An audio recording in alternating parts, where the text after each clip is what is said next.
Pisces. Let me tell you what I noticed first, before anything else, before I even try to make sense of it. There's a stillness around this person right now, a very particular kind of quiet. And it isn't the quiet of someone who has nothing to say. It's the opposite. It's the hush of someone standing at the edge of speaking, someone who has rehearsed the words so many times in private that they've worn a groove into their own thinking. You are on the other side of that groove. You are the sentence they keep almost saying out loud. And what strikes me sitting with this is how much feeling is being held in such a small, still space, like a room that looks empty, until you step inside and realize the air itself is charged. So let's stay here for a moment, because I want you to understand the difference between a person who is cold and a person who is careful, and this person is careful. That distinction matters more than almost anything I could tell you today. Coldness has no pulse. Carefulness has a racing one. When someone holds back out of indifference, there's nothing underneath the surface, no current, no heat. But when someone holds back the way this person has been holding back, it's because the feeling is so large that they've been frightened of what might happen if they let it move. They weren't protecting themselves from you. They were protecting you from the full weight of what they carry, because some part of them worried it might be too much, too soon, too intense to hand to someone all at once. And here is where the picture starts to shift, because I'm sensing that the holding is ending, not slowly, not gradually leaking out over a long stretch of hesitation. Something in them has made a decision. And once this kind of person decides, they don't tiptoe back from it. I want you to feel the texture of that decision, because it's not impulsive. It has the calm of something long considered. It's the calm of a person who has finally stopped arguing with themselves and has landed fully on the side of you. Let me show you what the holding back actually looked like from the inside, because I think you've been reading it wrong. You may have interpreted their distance as disinterest. You may have watched them pull inward and assumed you were losing them, but what was actually happening was a kind of gathering. Picture someone standing very still while an enormous wave builds behind them. They aren't frozen because they feel nothing. They're braced because they feel everything, and they're waiting for the right moment to turn and let it carry them forward. That's what the quiet was. A brace before a movement. A held breath before a plunge. I keep coming back to their hands. Oddly enough, not literally, but energetically, there's this sense of hands that have reached toward you and then stopped, reached and stopped, over and over. The way you might reach for something precious and pull back for fear of leaving fingerprints on it. This person has treated the idea of you with a strange reverence. They've built you up in their private thoughts into something they weren't sure they had the right to touch. And so much of their restraint has been that, not doubt about their feelings, but doubt about whether they deserved to act on them. Now watch how that changes everything about what's coming. When someone finally decides they do have the right, when the reverence stops being a cage and becomes a reason instead, the restraint doesn't just loosen, it reverses. All that pent energy has to go somewhere. All those reached and pulled back gestures start completing themselves. The person who couldn't bring themselves to say the smallest thing becomes the person who can't stop themselves from saying the biggest one. This is the turn I feel happening. And I feel it happening not in some far off abstract sense, but close, near, almost within arm's reach of where you are right now. There's a warmth I want to name specifically, because it's easy to talk about love in vague floating terms, and I don't want to do that with you. This warmth is directed, it has your name on it. When this person thinks of you, something in them softens in a way it doesn't soften for anyone else, and they know it, and that knowledge has become a little frightening to them, because it means you've become important in a way that can't be undone. You can walk away from someone who's mildly interesting. You cannot easily walk away from someone who has quietly rearranged the furniture of your inner life, and you have rearranged theirs. Let me sit with the word holding itself for a moment, because the title of what we're exploring together turns on it. To hold something back is to have your hands already full of it. You cannot hold back what you do not possess. So the very fact that there was something to restrain tells you everything about what was already there. The feeling existed first. The restraint came second, as a response to how strong the feeling had already become. People don't build dams across dry riverbeds. The dam is proof of the water. And the water, in this case, has been rising for far longer than you've realized. This is the kind of insight that Sarah Angel Tarot exists to bring to the surface for you, the things underneath, the truths that live one layer below what a person shows the world.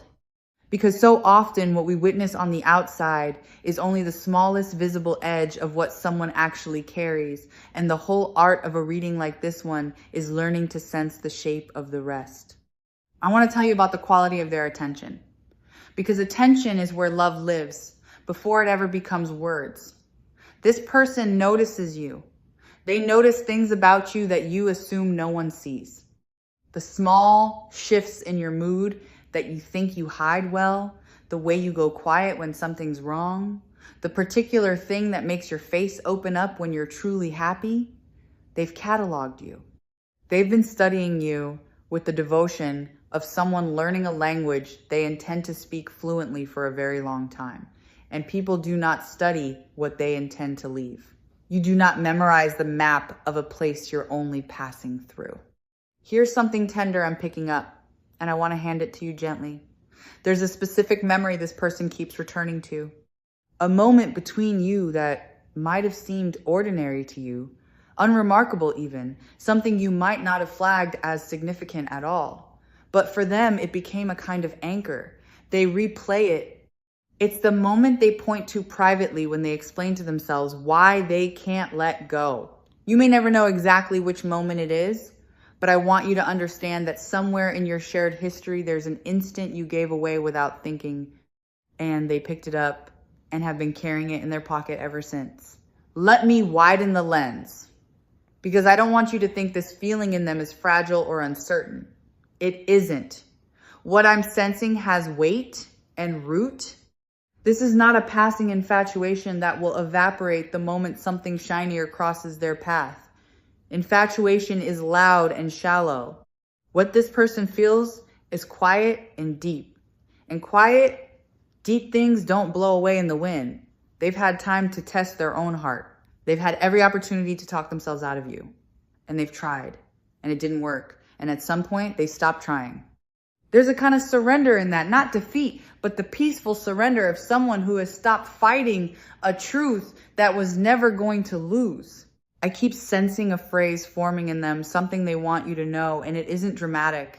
It isn't a grand declaration full of fireworks. It's simpler and steadier than that.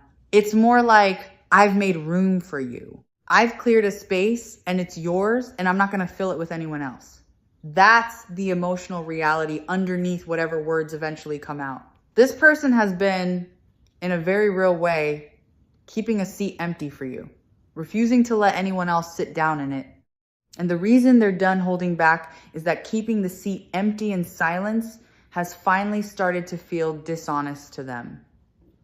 They'd rather tell you the seat exists than keep guarding it in secret. There's a shift in their courage I want to trace for you. Because courage isn't a single thing that arrives all at once. It builds in stages, and I can feel the stages this person has moved through. First, there was the stage of admitting it to themselves, which took longer than you'd think. Then the stage of admitting it to someone else, a friend maybe, a confidant, someone they trusted enough to say it out loud to, for the first time, and saying it out loud, made it real in a way that couldn't be walked back. And now there's the final stage, the one they're standing in right now, the stage of being ready to bring it to you directly. Each stage required more nerve than the last, and they've climbed every one. Notice how different this feels from someone who leads with their heart carelessly. There are people who fall fast and speak faster and mean less. This is not that. This is someone who moves slowly, precisely because they take it seriously, and the slowness you may have found frustrating is actually the strongest evidence of how much it matters to them. Fast is cheap. Slow is expensive. This person has been spending something to arrive at you, and they've been willing to pay it. And that willingness is itself a form of love that doesn't always get recognized as such. I want to talk about what they see when they look at their future, because this is where the holding back really dissolves. When this person imagines the shape of the years ahead, you're in the picture. Not as a maybe, not as a question mark, but as a settled presence.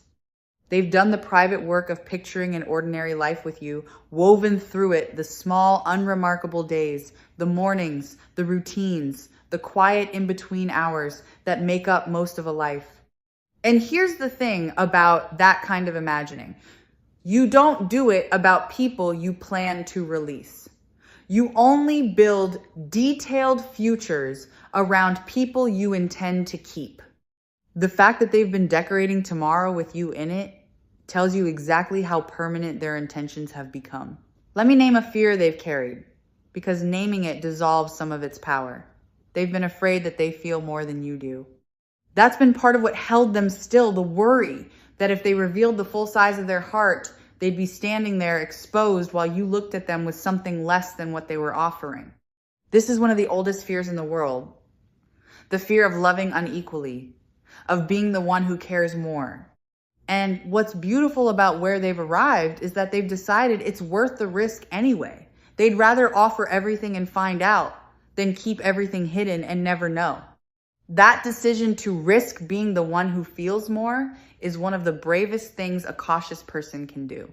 There's something I find deeply moving about the way this person has protected your dignity even in silence. They've never made you a subject of gossip. They haven't reduced you to a story they tell to entertain other people. Whatever they feel, they've kept it clean, kept it respectful, kept your name safe in their mouth. And that matters, because it tells you the character of the person whose feelings are about to surface. This isn't someone who wants to conquer you or collect you. This is someone who wants to honor you. The love that's been holding itself back is a love with good manners. A love that has been waiting for permission rather than trying to take anything from you by force. I'm sensing that something you did recently, some gesture, some word, some small act of warmth on your part landed on them harder than you'd guess. You may not have thought twice about it, but to someone who has been quietly hoping, the smallest sign of openness from you can feel like a door swinging wide. It's possible that you, without meaning to, gave them the exact permission they'd been waiting for. That a moment of ordinary kindness from you was read by them as a signal, and that signal is part of what tipped them from holding back into moving forward. Your gentleness has more power over this person than you realize. Let me draw out something about timing without pointing to any particular day, because the timing of this isn't accidental. This person waited until they were sure, not sure of you, but sure of themselves. They didn't want to come to you half-formed, still wobbling, still unsure whether they'd change their mind. They wanted to arrive solid so that when they finally opened up, you could trust it. So that you'd never have to wonder if they'd wake up tomorrow and take it back. The wait, in other words, was a gift they were preparing for you. They were making themselves into someone whose word you could lean on before they ever gave you their word. Here's a truth that lives underneath the whole situation. This person doesn't just love you. They respect the version of themselves that they become around you. That's rarer and more important than it sounds. Some people are drawn to who they are when they're with someone. This person is drawn to who they get to be. You bring out a steadiness in them, a generosity, a softness they don't always have access to on their own. And that means their attachment isn't only about you as a separate object of desire, it's about the person they get to be in your presence. That's the kind of love that lasts, because it's woven into their sense of their own best self. I want to acknowledge something you might be feeling on your side, because this isn't only about them. You may have grown tired of waiting. You may have started to build walls of your own, started to protect yourself from a hope that seemed to keep not arriving. If that's true, I want to gently invite you to notice those walls, because the thing you've been bracing against isn't rejection, it's the arrival of exactly what you wanted. And sometimes that's the harder thing to let yourself believe in. It can feel safer to expect nothing than to hope and be disappointed. But the story I'm sensing doesn't end in disappointment. It ends in someone finally saying the thing you'd almost given up on hearing. Let me describe the emotional temperature of what's coming, because I don't want you to picture something cold or transactional. When this person opens up, it will carry heat, real heat. There's a passion in them that has been pressurized by all this waiting, and pressurized things release with force. What has been dammed will move fast once it starts moving. I don't mean that in an overwhelming way. I mean that the tenderness, when it finally reaches you, will feel unmistakable. There will be no ambiguity in it. You won't have to squint to see whether they mean it. It will be clear the way sunlight is clear, filling the whole room at once. I keep noticing how much this person wants to be known by you, not just to know you. There's a longing in them to be seen accurately, to have you understand who they really are beneath whatever face they wear in the world. They want to lower the guard, they keep up for everyone else and let you all the way in. And that's a specific kind of intimacy that has nothing to do with grand romance and everything to do with trust, the desire to be transparent to one particular person, to have at least one place in the world where they don't have to perform. They've chosen you as that place. You are where they want to finally be able to exhale. There's a quality of gratitude in them that I find striking. This person feels lucky, not entitled, not owed, but genuinely fortunate that someone like you exists and that your paths crossed at all. And that gratitude is going to shape the way they come to you. They won't arrive demanding, they'll arrive thankful. There's a humility underneath their feeling that keeps it from ever curdling into possessiveness. They don't want to own you. They want to appreciate you out loud every day in ways they've only been able to do silently until now. The holding back was in part the sound of gratitude that had nowhere to go. Let me tell you about the way they think of your happiness, because this is the clearest sign of the real thing. This person has caught themselves more than once wanting good things for you that have nothing to do with them, wanting you to succeed in the areas of your life they aren't even part of, wanting you to feel proud of yourself, wanting you to be at peace, wanting your days to go well, whether or not they're there to see it. That's the fingerprint of genuine love, when someone's care for you extends beyond their own role in your story, when they'd be glad for your joy, even in a version of events where they don't benefit from it. That selfless strand runs all through what I'm feeling from them. Now, I want to speak to the part of you that's skeptical, because you may be listening to all this and thinking it sounds too good, thinking surely it can't be this straightforward. Let me honor that skepticism by telling you it makes sense. You've probably been let down before. You've probably been handed hope that dissolved. So of course a part of you stands with arms crossed. But I'd ask you to consider that the reason this feels different is because it is different. This is not a person playing games, not a person keeping their options open, not a person who will vanish the moment things get real. This is a person who has already done the hard internal work that most people skip, and that work is why what's coming will hold. There's a softness I want to describe in the way this person will likely reach out. It won't come with pressure. They're not going to corner you or force a moment or demand an immediate answer. That's not their way. What they want most is to give you room to say what they feel and then let you have all the space you need to receive it however you receive it. They've thought about your comfort in this. They don't want to overwhelm you. And that considerateness, that instinct to make the moment safe for you rather than convenient for them, is one more piece of evidence about the depth of what they carry. I'm being shown something about consistency, and I want to pass it along because it's reassuring.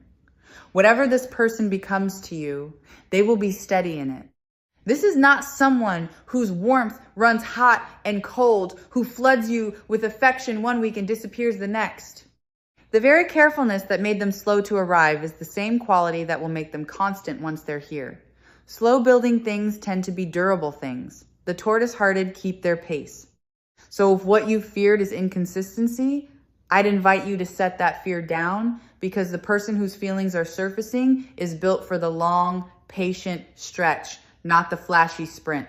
Let me name the sweetness of anticipation you might be standing in right now, because there's something precious about this in-between moment.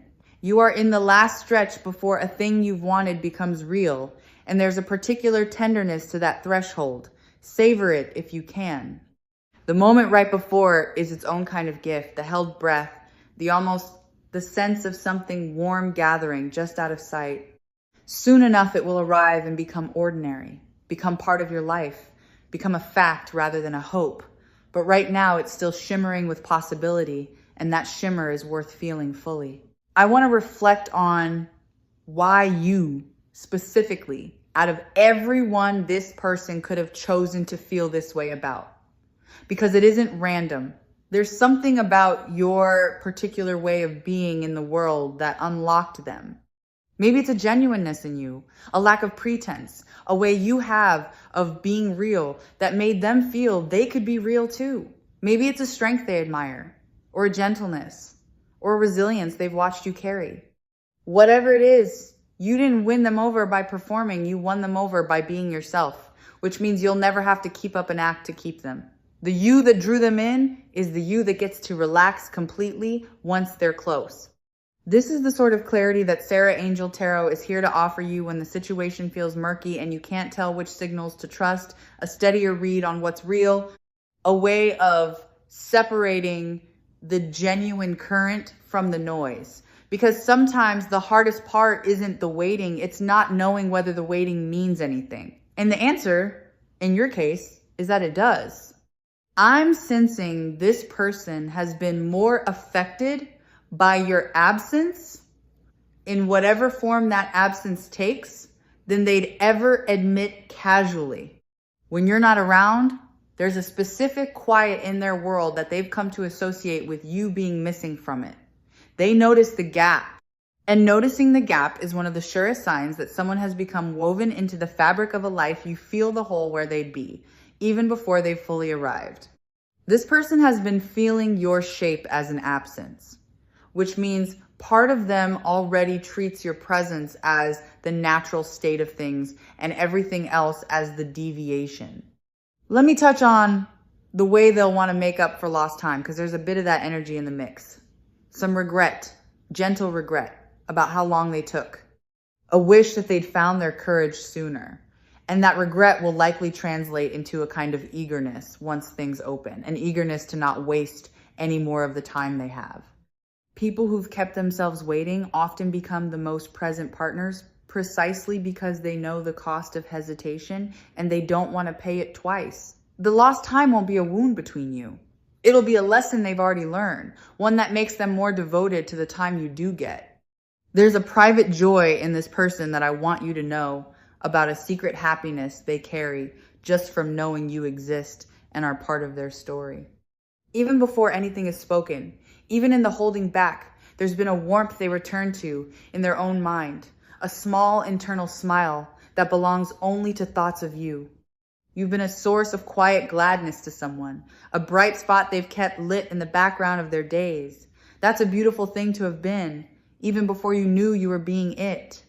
You've been someone's good news, someone's reason to look forward, and you've been it effortlessly, just by being who you are. I want to address the courage it takes to receive, because so much of this reading has been about their courage to offer, and there's a matching bravery required from you. It can be strangely hard to let yourself be loved well, especially if you're more used to being the one who gives. When this person's care reaches you, some part of you may want to deflect it, to minimize it, to not quite let it land, because letting it land means letting yourself matter that much to someone. I gently encourage you to let it land anyway. You are allowed to be adored. You are allowed to be the one who is cherished. Practice receiving, because a great deal of receiving is coming your way. Let me draw your attention to how this changes the story you may have been telling yourself. If you've been carrying a narrative where you're the one who feels too much, who wants too much, who is somehow too intense or too eager, this reversal rewrites all of that. Because here is someone who has been feeling more than you knew, wanting more than they showed, holding back an intensity that matches or exceeds your own.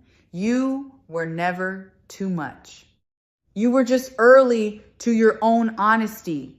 And now the other side is catching up, and you'll find that the depth you were half ashamed of is exactly the depth this person has been longing to be met with. There's a specific tenderness in how this person handles the idea of your past, your history, whatever came before them. They don't hold it against you. They don't want a version of you that's been sanded down and simplified. They want the whole of you, the parts that were shaped by things that hurt, the parts that learned caution the hard way. They're not looking to erase your story. They're hoping to become the next good chapter in it. That acceptance is part of what makes the love feel safe. You won't have to hide your scars from this one. They've already made peace with the fact that you arrive as a full person with a full past, and they want all of it. I'm noticing an eagerness in them to give you things. And I don't necessarily mean objects, though that may come too. I mean an eagerness to give you experiences, attention, ease, moments of feeling truly taken care of. There's a giver's heart in this person, a real pleasure they take in another person's delight, and you've become the primary target of that generous instinct. They've been imagining the ways they might make your life a little softer, a little warmer, a little more held. Some of that giving has already been happening quietly, in ways you may have attributed to coincidence or ordinary kindness, when really it was them choosing you again and again in small, unannounced ways. Let me speak to the steadiness of the ground beneath all of this, because I want you to feel secure in it. What's building here isn't precarious. It's not the kind of thing that a single awkward moment could shatter. There's a resilience to genuine, considered feeling. It can survive missteps, misunderstandings, the ordinary friction of two real people learning each other. So even if the beginning isn't perfectly smooth, even if there are nervous moments and clumsy first words, none of that will threaten the foundation. The foundation is solid because it was built slowly, in private, over time, and things built that way don't topple easily. I keep returning to how ready this person is, because readiness is the whole heartbeat of the title we're exploring. Being done with holding back is not the same as being pushed into the open against your will. This person isn't being forced out of hiding. They're choosing to step forward on their own terms, in their own timing, because staying hidden has finally become more painful than the risk of being seen. That's the tipping point that's been reached. The cost of silence has finally outweighed the cost of speaking. And once that scale tips, it doesn't tip back. There's no returning to the version of things where the feeling stayed locked away, because that version has become unbearable to them. There's a wholeness I sense them wanting with you. A desire not just for stolen moments, but for something integrated. Something that fits naturally into the daylight of an ordinary life.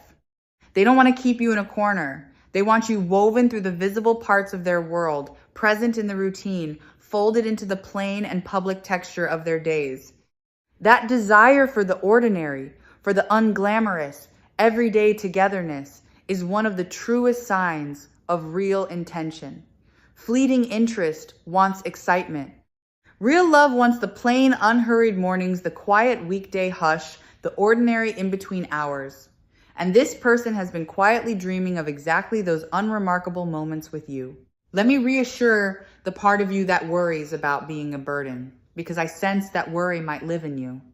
You may fear that your needs, your feelings, your complexity might be too much for someone to want to take on. But this person isn't taking you on as a burden. They're reaching for you as a gift.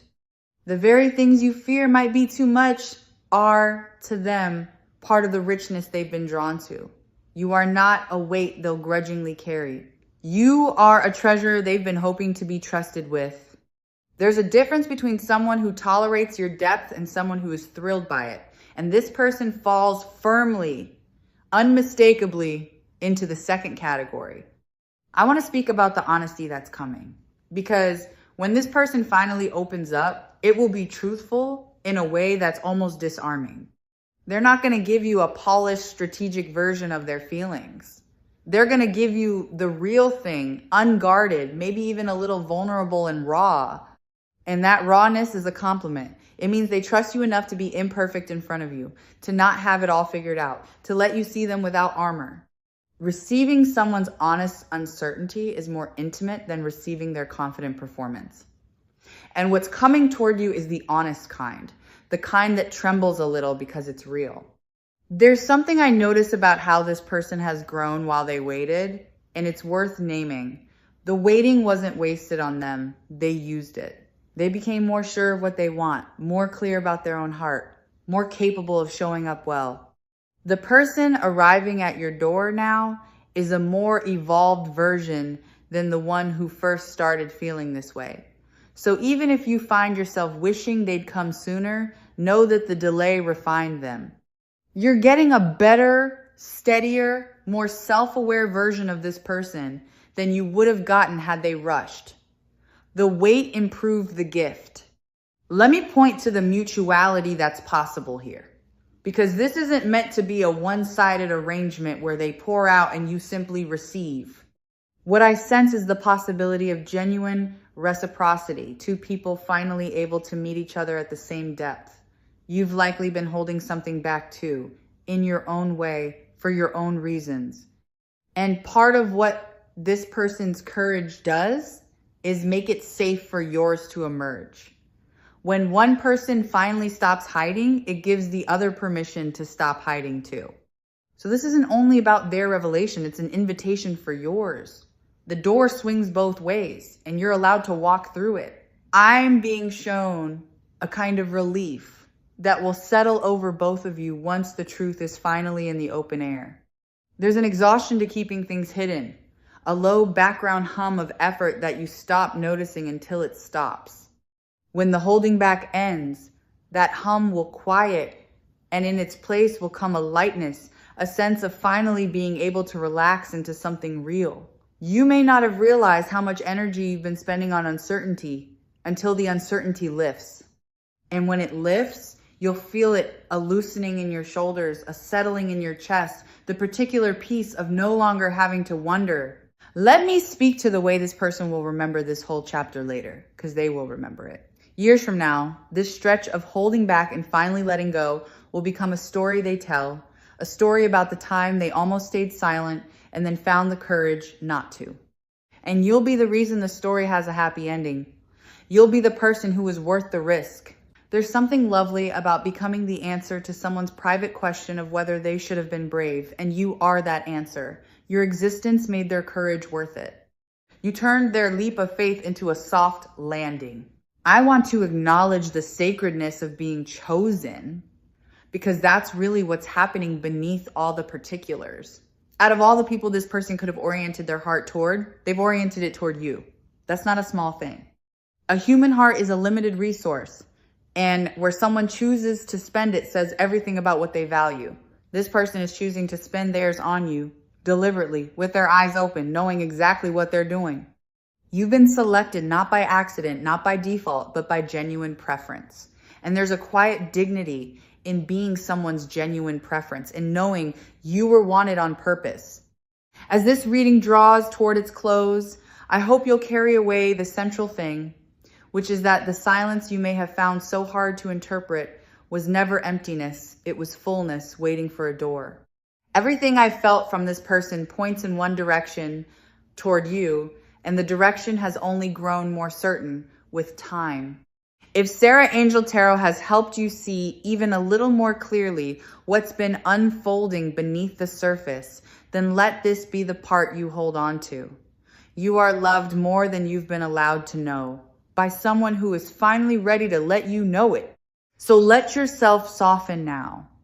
Let yourself believe, just a little, in the version of things where the person who couldn't quite say it finds their voice, where the held breath is finally released, where the love that lived in the quiet steps out into the light and reaches you at last.